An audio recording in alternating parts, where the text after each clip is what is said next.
Insemmilkom nilqakom għal-programm News.mt. Mhuwiex ta' spiss li suġġett bħal konkos jiddomina l-aħbarijiet. Iżda hekk ġara din il-ġimgħa. Dan hekk kif rapport ta' kumpanija indipendenti wera li tip ta' konkos li ntuża fil-binja tal-isptar Mater Dei kien verament inferjuri. Insegwu d-dettalji.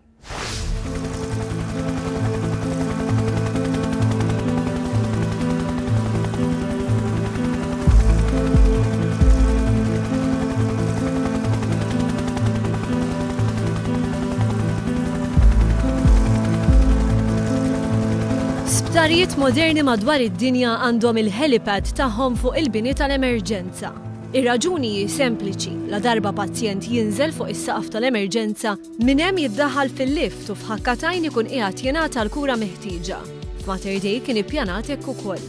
Iżda meta fl-2007 ġie biex jinfetaħ l-isptar, sar magħruf li kienu skartati l-pjani oriġinali u l-helipad fuq is-saqaf tal-emerġenza ma sarx kif maħsub. Dakinhar diġà kien hemm indikazzjoni ċara li l-istrutturi ta' Mater Dei ma kinux b'saħħithom biżżejjed. Iżda l-gvern ta' dak iż-żmien ċaħad dikjarazzjonijiet f'dan is-sens. Ma' żmien bdiet tinħass il-ħtieġa li l-isptar jikber. L-isptar li sewa l-mijiet ta' miljuni ta' euro u dam jinbena 17-il sena kien żgħir. L-eks-Ministru tas-Saħħa Joe Cassar għamel l-applikazzjoni biex fuq l-emerġenza jinbnew żewġ solari oħra u gvern ġdid kien kommess li jimplementa dan il-pjan. Għalkemm Tony Fenech qal li hu kien jaf li m'għandhomx jitilgħu aktar minn żewġ solari, Joe Cassar kien qiegħed jippjana li jibni żewġ solari ġodda. Il-pjani li bnew daw bis-solari ġodda kienu diġà qegħdin jaħsbu dwarhom amministrazzjoni preċedenti. Iżda meta kienu qed isiru l-aħħar tħejjiet biex jibda x-xogħol, irriżulta li l-emerġenza ma kienx tifla ħalbini ta' żewġ solari oħra. Hemm ħarġet indikazzjoni ċara li l-konkrit li kien intuża fil-bini ta' Mater Dei kien wieħed dgħajjef.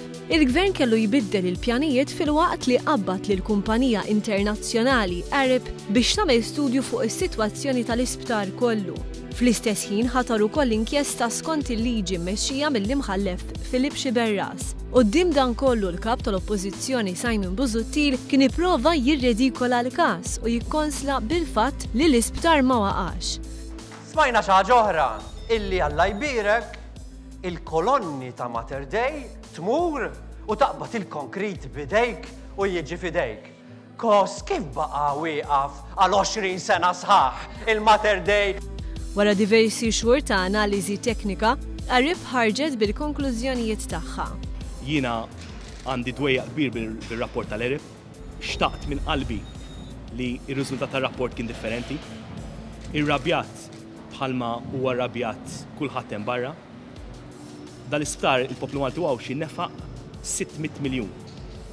600 miljun konna nippretendu li kienu konna sptar mhux biss li huwa adekwat għal ħtiġijiet tagħna li kellu biżejjed sodot li fil-fatt ma kellux, iżda tal-inqas li kien ikonna sptar bi struttura soda. Dawn ir-riżultati kienu ppreżentati nhar il-ħamis f'Mater Dei. Ir-riżulta li s-saħħa tal-konkrit f'partijiet minn dan id-dipartiment huma drastikament inqas minn dak li kien speċifikat fid-disinn oriġinali.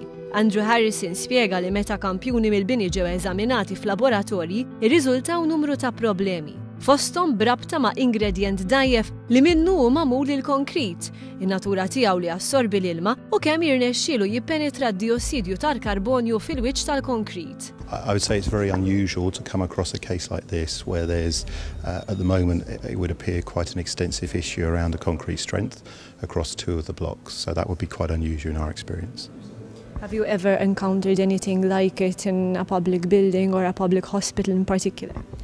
No, not in my experience, no. In your opinion, what does it reflect about the way in which the works were carried out? Does it indicate anything?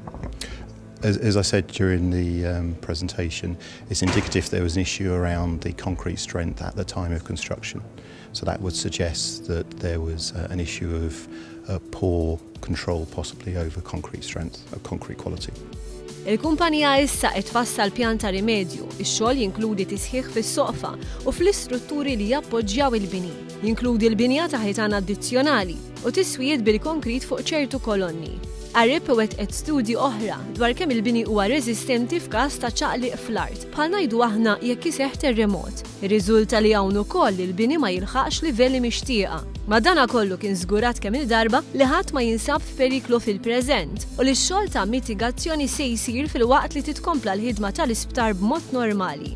Ma setax jonqos li dawn l-iżviluppi waslu għal kliem jibes mill-Prim Ministru.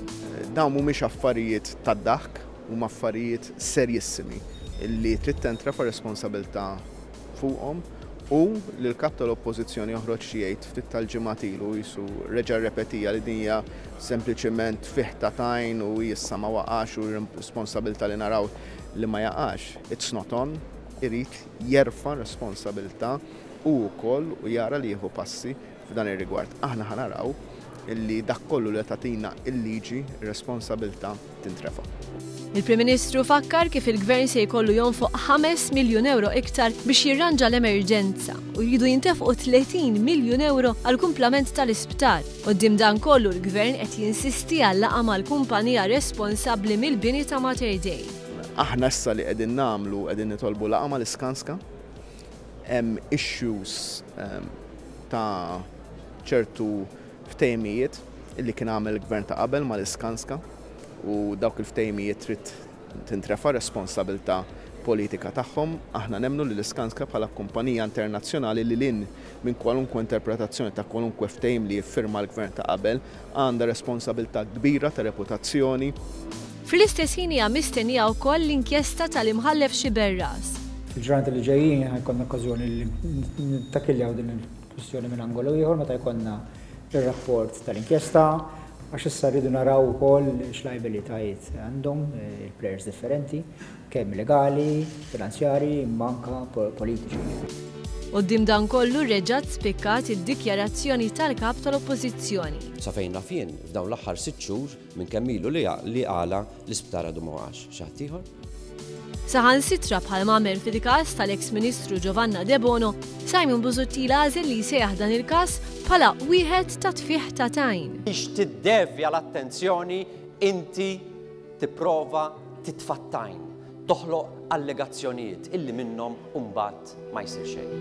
Jirriżulta wkoll li Gvern Nazzjonalista kien iffirma dokument li bih xolja lil Skanska minn kull responsabilità jew irbit fejn tidħol il-binja tal-isptar.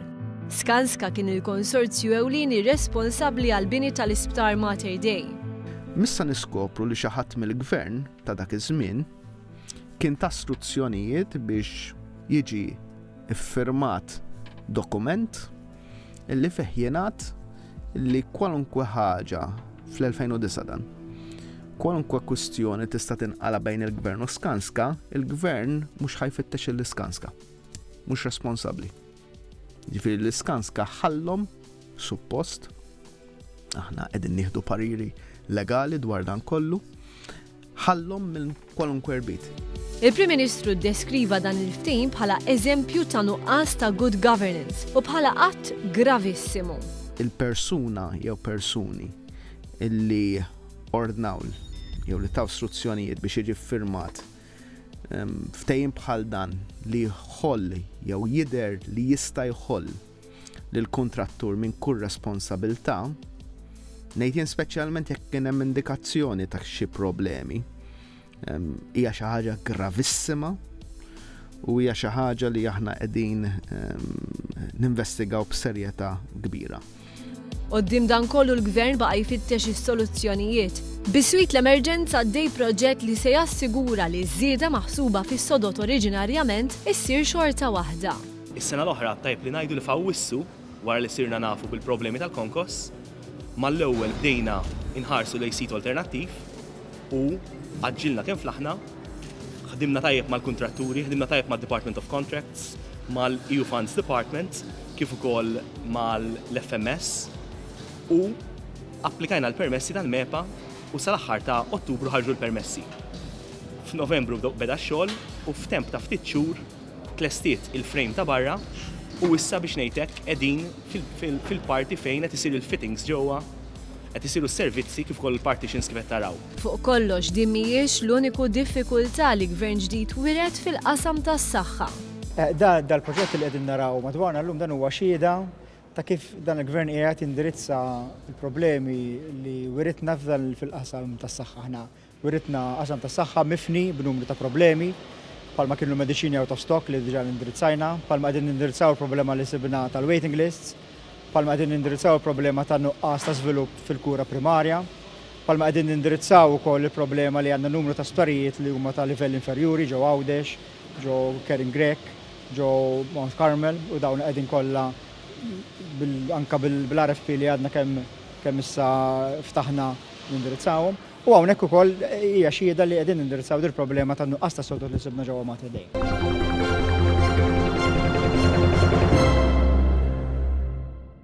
Żguri li fil-ġimgħat li ġejjin se nkomplu nisimgħu dwar din l-istorja aħna naturalment se nkomplu nwassulkom l-aħħar żviluppi. Tistgħu issegwu billi taraw il-paġna Facebook tagħna. Għandna wkoll channel fuq YouTube fejn hemmhekk tistgħu issibu dan il-programm u l-programmi kollha imxandra sa issa. Grazzi tal-li kontu magħna l-kumplament tas-serata tajba.